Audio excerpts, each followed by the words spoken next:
ఉద్యోగం ఎలా ఇస్తాను అనుకున్నావు? కనీసం డిగ్రీ కూడా చదవని నీకు ఈ ఉద్యోగం కావాలా?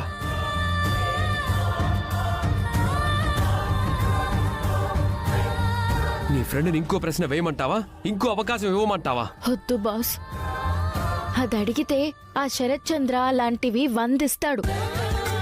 డిగ్రీ చదవకపోతేనే నువ్విచ్చే ముష్టి జీతం కన్నా 3 రెట్లు ఎక్కువే ఇస్తాడు. ఇంకే అక్కడే చేసుకోమను.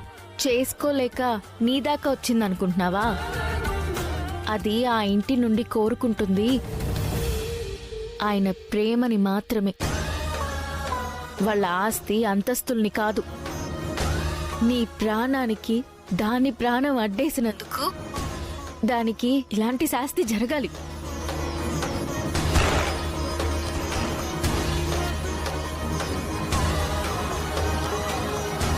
మళ్ళీ ఎందుకు పిలిచారు? ఇవ్వాలనుకుంటున్నందుకే తిరిగి పిలిచాను. నిజంగా?